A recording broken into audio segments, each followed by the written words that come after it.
first story is titled, Am I the a-hole for telling some of my siblings it would be too awkward if I invited them to my wedding? Not a typical one. I have 2 biological brothers and I have 3 half-adoptive siblings and 1 stepsister. My dad married my adoptive mom when I was a year old and my brothers were a little older. My dad also adopted 3 of my step-siblings, the 3 half-adoptive siblings. I only use specifics so it makes sense. Anyway, when I was 9, my dad and mom died in a car accident, leaving all of us without parents. My stepsister took her biological siblings in, and our grandparents helped her, but they left me and my brothers go into foster care and did not keep in touch with us. They also did not let us keep in touch with our siblings. When I turned 18, I, along with my brothers, reached out to our other siblings, only to be told it would be too weird and awkward to reconnect after everything. It hurt, I'm not going to lie. I spent so many years excited to see them again, and they rejected us. Last year, my brothers reconnected with them, but I didn't. They didn't show that much enthusiasm then either. But when I announced my engagement, they got more interested and have tried since. But they have also asked me straight up about inviting them. My reply was, it would be too weird and awkward to have them there after everything. They did not like my reply. They said I'm being really unfair to them and we're still family. Yeah, but I want to know they give a care, not that they want a fun day out, because they only seem to be invested now after the wedding announcement. Am I the a-hole? Now for the top comments. This is all very sad. I'm sorry this is your backstory. I'm glad things seem to be looking up. You've done well to make it through this kind of an ideal childhood. Understatement, with your sense of self and of right and wrong intact. Very obvious not the a-hole. Congratulations on your wedding. Thanks. It sucks. It does. I knew their older sister didn't exactly think much of me and my brothers, but I was hoping my other siblings would still care more. Like, I get it must have been weird for them, and who knows what their sister and extended family said, but we spent 8 years as family. They were all older than me and we had been close. Knowing they didn't even want to gradually build back up for so many years sucks. And we lost the people who connected us all. I miss them so much. And we lost the people who connected us all. I miss them so much. I'm not sure who you are referring to with the above. If it is your parents, all I can say is, I'm sorry. So sorry. If it is people who are still alive, please understand that choice and the option to rekindle a relationship is apparently there for you to make and take, if you want it. Don't let anyone make you feel guilty about not wanting a relationship though. Do what works for you. I meant my parents, our parents. They were the ones who made us a family. The extended family and my stepsister did not. They never considered me and my brothers the same, which I do get. It's just, I know that apparently the plans had been for them to take us all. I think my adoptive grandparents. So I will always wonder if things had just changed, or they just agreed to agreements could be made, and they could get their real grandkids without any issue. But then stepsister wanted her siblings, and it worked for them. Not an a-hole. It's weird and awkward that they'd even ask you. Yeah, you start with something low stakes like brunch and build from there. Not a wedding. Now for the next story. Am I the a-hole for not going along with being adopted to make everyone happy? I hate to post here because I know there are so many of these, but I really need to hear what you all think. I, 16 female, lost my mom when I was 7. My sister was 2 at the time and my brother was a few months old. Our dad met my stepmom about a year later and started dating her 6 months after they met. It was a thing for single parents. She had 2 kids who were close in age to my siblings. After they got married, things were fine at first, and then they wanted to adopt each other's kids. Her kids were excited, as were my siblings, but I did not want to be adopted. This wasn't made into a huge deal, but they really quizzed me on why, and tried to figure out if they could change my mind. They weren't able to, and I know this really hurts her feelings. Over the years, it was let go. They adopted the other kids and everyone was happy, or so I thought. It seems like it made them unhappy I said no to the adoption, and my siblings have wondered why I didn't want to be adopted too. I love my stepmom. I get along with her really well. I think she's great, but I don't love her the same as I love my mom or dad. It's different with her. Not bad, just not as close. That for me was reason enough to not be adopted.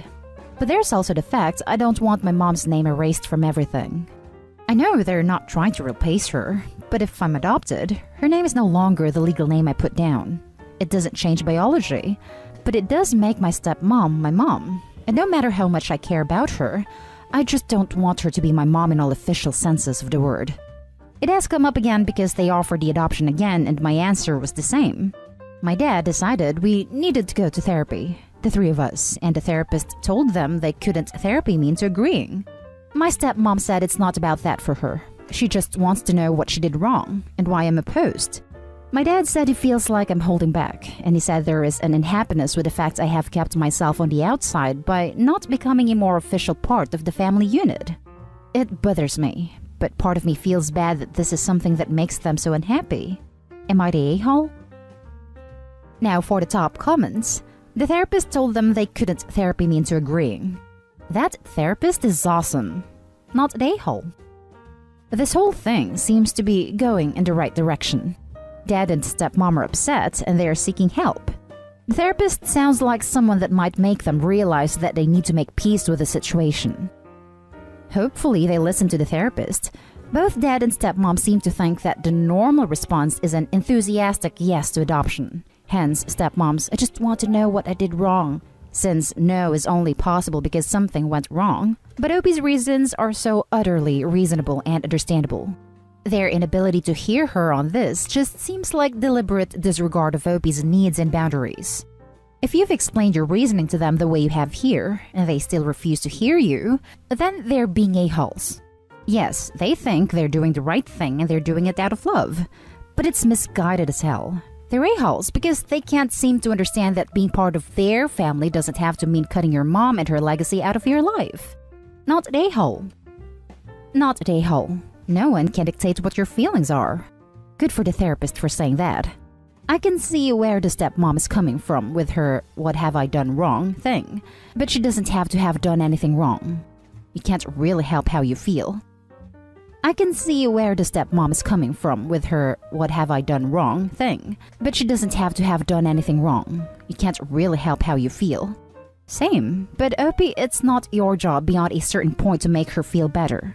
I think you can say what you have said above in therapy, that you love her, but you don't want to lose this connection to your mom. It's not about being outside the rest of the family. It's about keeping another very important connection. The people we loved live inside us forever through these connections. Opie, sorry about your mom, honey. It's the worst. You're not the a-hole. Not the a-hole? Tell your stepmom she's not doing anything wrong except putting pressure on you to be adopted. You just don't want to erase your mother from your legal history and family. And ask your dad why you need to replace and erase your biological mother, whom he too presumably loved once, to be fully part of the family. Step-parents and step-siblings are family too. The next story is titled, Am I the a-hole for telling my brother the truth about his dad and why I wasn't around? My ex-stepdad and I, 25 male, have a complicated relationship. I'm not his biological son, but my mom got pregnant when they were married. No, she didn't cheat. But due to a rule on this sub, I can't go into detail about my conception. I'll just say he hated me because I was a reminder of a horrible time, even though my mom loved me wholeheartedly. After my brother, 19 male, Steve, was born, he made it more obvious how much he didn't love me and treated Steve so much better. My mom had fights with him all the time over how he treated me, and they divorced when I was 8. They split custody of Steve and I stayed with my mom. I was really close to my brother as we grew up and we loved spending time together. Our mom passed away when I was 20 and Steve was 14. He stayed with his dad full-time after that, and when I started trying to come over for visits, his dad told me to get lost. He refused to let me see Steve. And just because my mom facilitated a relationship between us doesn't mean he's going to. Knowing the truth now about how everything happened, I understood why he hated me so much and didn't want me around, but it still hurts not seeing my brother anymore. I came by a few more times and tried to message Steve on Twitter and Instagram, but his dad blocked me in those. I gave up in the end and let it be. Steve is 19 now, and he contacted me for the first time in years. It was awesome to finally see him again, even if it was weird to, since it felt like we were strangers. We've been talking a while, and the other day he came to my place. During our conversation, he talked about how he was mad at me for years for ditching him after mom died, and that's why it took him a while till he was ready to reach out to me. I got so mad that he told my brother that I was the one who didn't want to be around when that's all I tried to do. So I told Steve the truth. The fact that I wanted to be around him and tried visiting. Why his dad was always a jerk to me, and how that's mainly the reason why he didn't want me around anymore after Mom passed. This was a major shock to my brother and he left. Steve didn't text me for days, till he told me it's because he left his dad's house and is living with a friend now. My grandparents, his parents, they accepted me as their family, have called to tell me off for revealing this to Steve when it wasn't going to do him any good. They're saying I've now ruined his relationship with his dad, and I should be ashamed for dragging up the past again instead of moving on. His dad is very pissed off with me, and so are they. That I should have let it be and continued rebuilding my relationship with Steve, since he was obviously not mad at me anymore over the lie his dad told him. I don't know, it feels crazy getting crap for being honest, but in this case they say it wasn't necessary when it's caused a lot of problems with Steve and his dad, since now he doesn't want to talk to him. Am I the a-hole? Now for the top comments. Not the a-hole. Isn't reasonable that they expect you to play along with their lies, which painted you as the bad, neglectful brother. His dad brought this on himself. Exactly. OP didn't ruin the stepfather relationship. He revealed the truth about the relationship and exposed the lie. The stepdad is mad not because he was ashamed of what he had done, but the truth was told. Seems complicated, and I may be missing info, but overall I have to say not the a-hole. They were all lying to him. Why should you continue to lie? What good would that do? Nah, they're a-holes. It's very complicated, yeah. They only think I should have kept up with the lie because he'd already moved on from it and wasn't mad at me anymore. What about the real problem here, which is the fact that your father held an innocent responsible for something he had absolutely no say in? If you were born in unfortunate circumstances, well, damn, that's too bad. But hating you and keeping you from your brother was a total crap move. Your brother deserved to know the truth. Lying to him, like all the rest of them are, is not the answer. Now, reconciliation is right where it needs to be. It has been long. In your father's hands. Not the a-hole. Very glad for your reconciliation with your brother.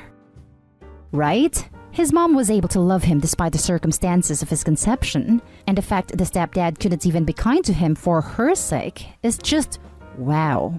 I don't want to assume here, but for some men, when something like that happens to their partners, feel emasculated somehow, like it's an offense on their manhood / property rather than being concerned and upset for the victim. To me, it kinda sounds like that could have been going on here. Now for the last story.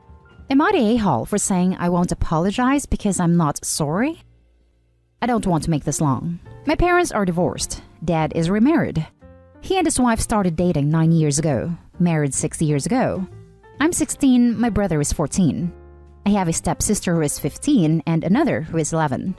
We started family therapy at my dad's request because we're not blended and he wanted to try and fix that. This incident came up. When I was 12, my mom agreed to let my friends and I go to this really cool water park for my birthday. She told me I could invite whoever and also offered me the choice to not bring my brother, but I wanted him there too. So it was the two of us and my 5 closest friends. Apparently, my 15-year-old stepsister had wanted to go and heard about it through school, and she also heard me tell my friends I didn't have a limit on who I could invite, so she waited expecting me to invite her. But I didn't, and it hurt her feelings. She brought it up in therapy as the reason she stopped caring about getting along with me and my brother.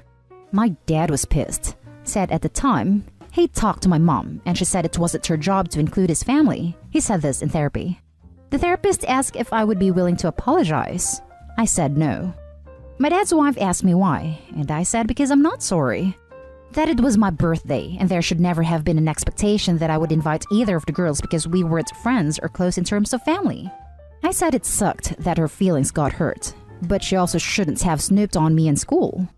She claimed she didn't, but then could bring up other conversations I had with my friends that were not loud enough for everyone to hear. And then it came out she used to try to hear what I would say about her. My dad thinks I'm wrong to not apologize for doing something that hurt her when inclusion is not a bad thing. I don't think so, but I'm open to hearing what others think. Am I the a-hole? Not the a-hole. It was your birthday, and you didn't want to invite someone you are not close to and who snooped on private conversations. can't say blame you for not liking stepsis. What's the saying? You never hear anything good about yourself when you eavesdrop? Not at A-hole. You handled this situation well. I hope the therapist stepped in to support you. Not at A-hole and this.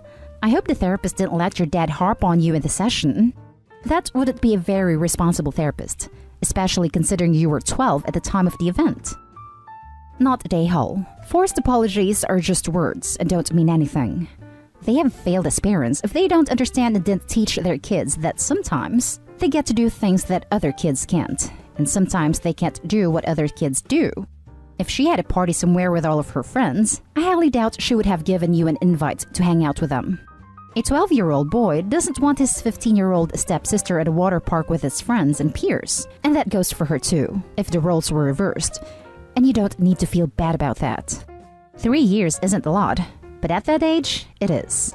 And you weren't close to her, so it's completely reasonable that you didn't invite her given the option. Your stepsister needs to understand that she can't always get what she wants, and snooping on you isn't going to help your relationship any. She's 15 now, was 11 when the birthday party happened. And that's the end of this video, folks. As always, leave a comment and hit like and subscribe. And if you want more of this content, turn your notification on to get updated on the latest videos. And I'll catch you in the next one. Stay safe.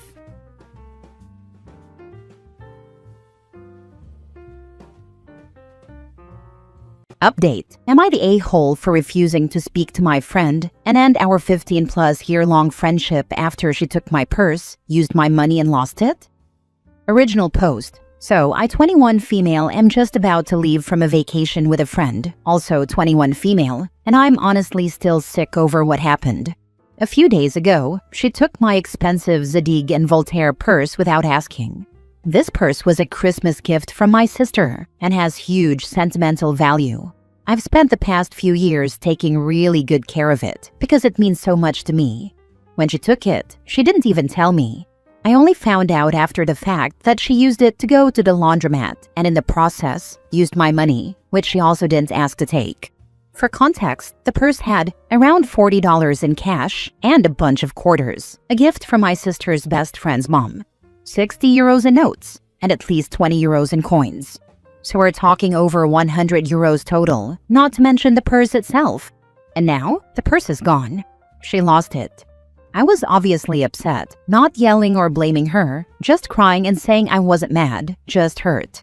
I told her how much that purse meant to me and how hard I've worked to keep it safe for years.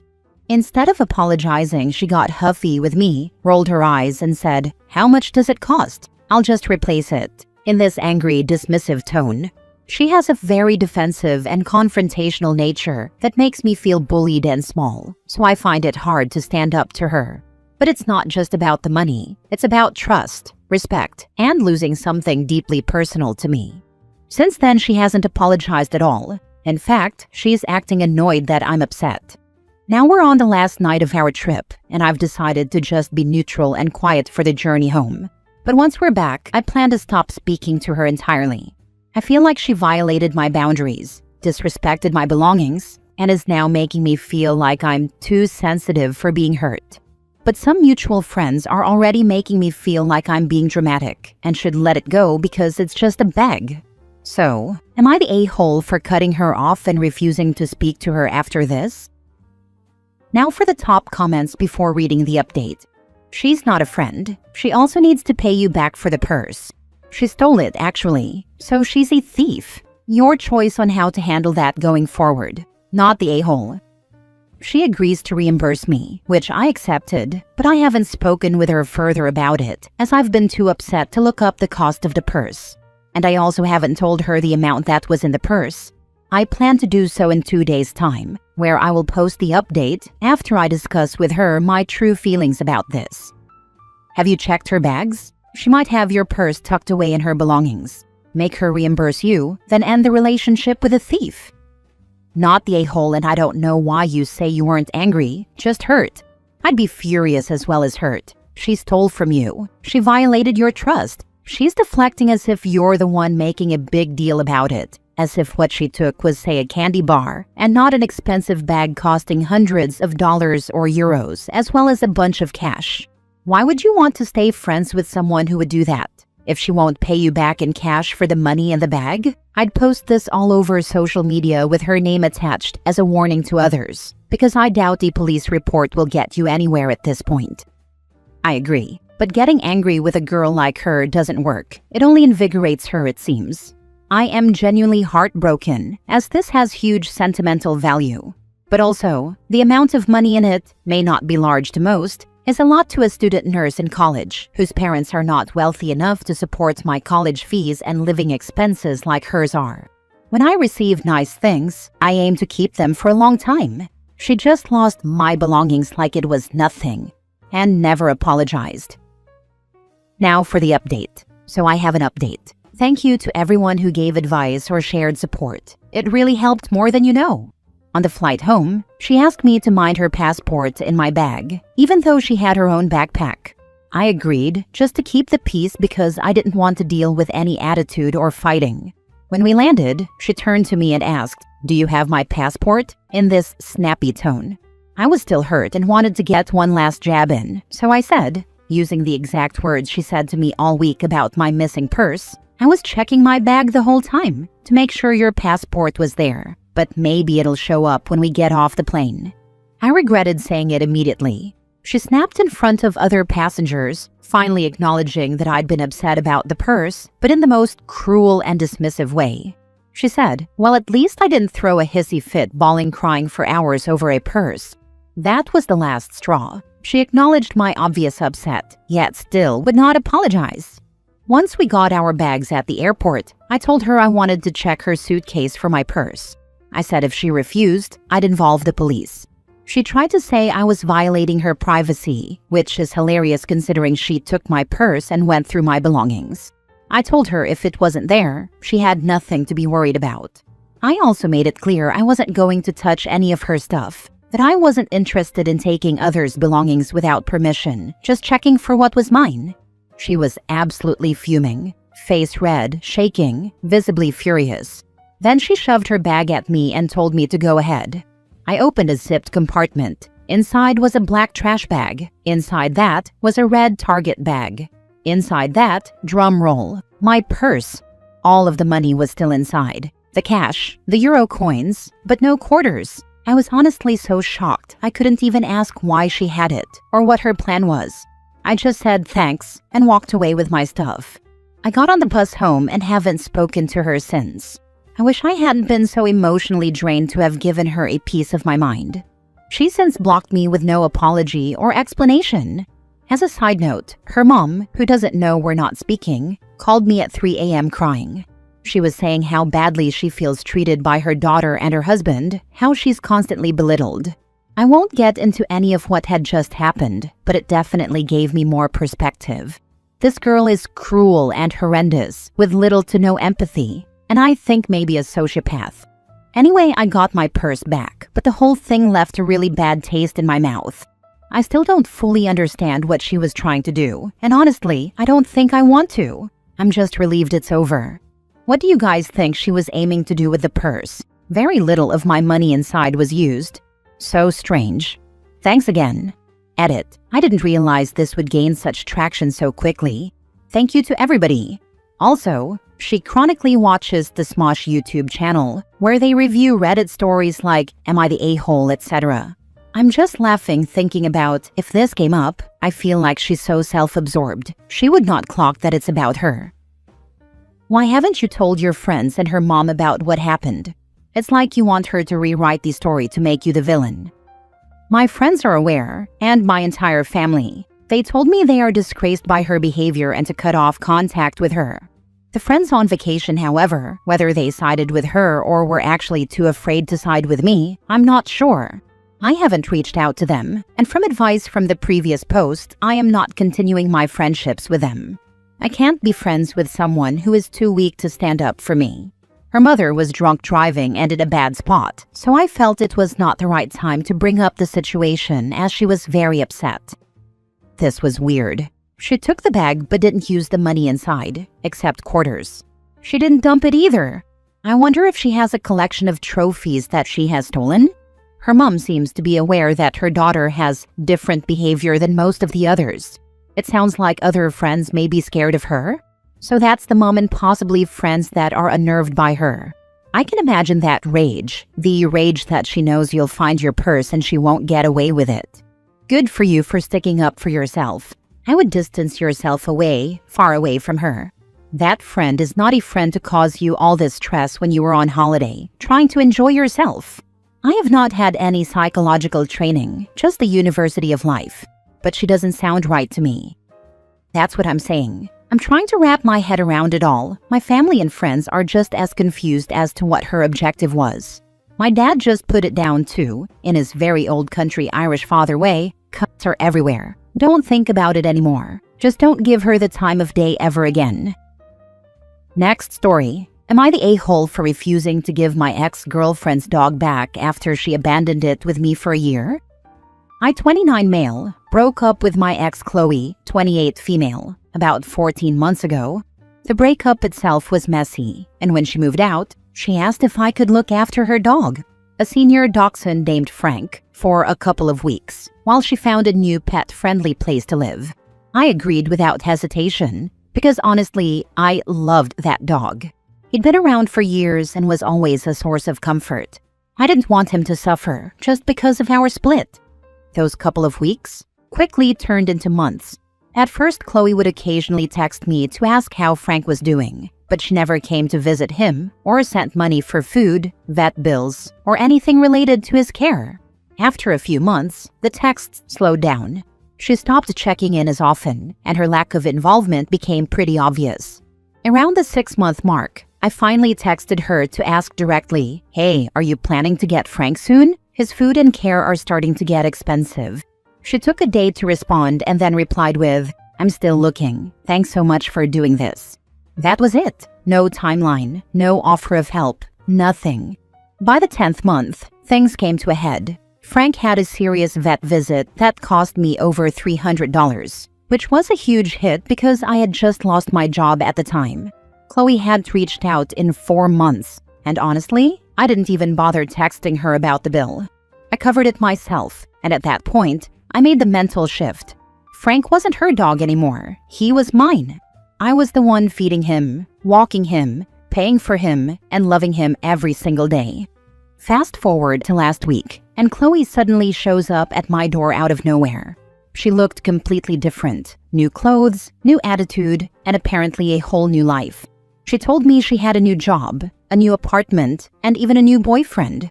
Then she casually said, "I'm here for Frank. Thanks for watching him." As if this had just been a short favor and not 14 months of responsibility. I flat out told her no. I said she abandoned him. I had been his sole caretaker for over a year, and I paid for everything out of my own pocket. I reminded her that she hadn't even contacted me for months. Chloe immediately got hysterical, shouting that I was stealing her dog. She insisted Frank had been her emotional support animal during our relationship and claimed she needed him back. She even offered to pay me back for the vet bills in installments if I just handed him over. I told her to get lost and close the door. Since then, she's been blowing up my phone with messages, alternating between guilt trips and demands. To make things worse, her new boyfriend has started sending me threatening texts, saying I'll regret it if I don't give Frank back. Now my friends are split. Some say I saved Frank when Chloe abandoned him and that he's rightfully mine now. Others argue I'm just being a bitter ex, keeping him out of spite, and that technically he's her property, and I should have given her a chance to make things right. So, am I the a-hole here? Info. How long was the dog only hers? I mean, before you started living together? Before. I don't know how long before me, but enough that Frank was upset for days without seeing his ex-owner. I once texted her, "Frank is low on energy. Maybe he should see you." She never visited, even after agreeing. Not the a-hole. You have recent vet bills in your name, so legally the dog is yours. If he has a microchip, get it registered in your name ASAP. If Frank really was her emotional support dog, she never would have left him with you. What's crazy is how she never once complained about needing to see Frank for emotional support, but suddenly after 1 year she needs him as an emotional support dog. Frank is better off with OP. She's a horrible dog owner. You are not the a-hole. I actually did something similar with a relative who abandoned a dog with us and then asked to have her back a year and a half later. That is your dog now. Do not take her calls. Last story. Am I the a-hole for refusing to let my roommate's boyfriend move in without lowering my rent? I am 27 and currently share a 2-bedroom apartment with my roommate Tara, who is 26. We've lived together for about a year, and up until now, things have worked out pretty smoothly. We split the rent and utilities evenly, 50-50, and we each have our own bedroom and share the common spaces. The arrangement has always felt fair and balanced. A few days ago, Tara brought up something that completely changed the dynamic. She told me that her boyfriend, Evan, 28, recently had his lease end and is looking for a place to stay. She said she wants him to move in with us temporarily until he finds something else. At first, I didn't see a problem with it. I figured it might be for a month or so, and if it helped him out, I was fine with the idea. But then Tara made it clear that she still expects the rent and utilities to remain split down the middle. Just me and her, 50-50, even after Evan moves in. That's where I had an issue. I told her that if there are going to be 3 adults living in the apartment, then the fair thing would be to divide the rent and bills 3 ways. Even if Evan is sharing her room and not technically taking up an additional bedroom, he will still be using the bathroom, the kitchen, the water, the internet, the electricity, and all the other shared resources. Another person living here means increased utility usage and extra wear and tear on the apartment. Tara pushed back immediately. She said it wouldn't be fair to split everything 3 ways because Evan would be sharing her room and not taking up any extra space. She acted like he would just magically blend in without affecting anything. I tried to explain calmly that this isn't about square footage. It's about usage. If he showers, flushes the toilet, cooks meals, runs the dishwasher, uses the Wi-Fi, and sits in the living room, then yes, he is contributing to the overall expenses whether he has his own bedroom or not. She got frustrated and accused me of being petty and selfish. According to her, I should be happy for her and supportive of her relationship instead of making it about money. I told her very clearly that I don't care if Evan moves in for a while, but if he does, the financial arrangement needs to change. Otherwise, I will start looking for another place to live because I refuse to subsidize their relationship. Now she's upset with me. She says I'm overreacting, creating unnecessary drama and making things harder than they need to be. From her perspective, I'm just being difficult. But from my perspective, I'm being fair and protecting myself financially. So now I'm stuck wondering, am I the a-hole for refusing to keep paying the same rent if her boyfriend moves in? Or am I right to draw this line? Not the a-hole. First, check your lease. You may not be allowed to have another roommate. If that's the case, tell your roommate that you will not allow the boyfriend to move in due to concerns of being evicted. If her boyfriend moves in, you should split bills 3 ways. No way does the boyfriend get to live there for free. Your roommate may have told him that he could give her half of what she pays and she would pocket the money. That's actually a really good point. I hadn't thought about checking the lease, but I'll do that before making any decisions. And yeah, I definitely agree the bills should be split 3 ways if he moves in. I also wouldn't be surprised if she worked out something with him on the side, so I'll make sure everything is clear and in writing. Not the a-hole. Say something to your landlord if you don't want to move out. Yeah, I'm planning to talk to my landlord about it. I just want to understand my options before making any decisions, but moving out would really be my last resort. Splitting the rent 3 ways is a reasonable ask. Make sure you ask the landlord if you're allowed to move a 3rd person in before anything. But it honestly sounds like your roomie and her boyfriend want to financially take advantage of you. Not the a-hole.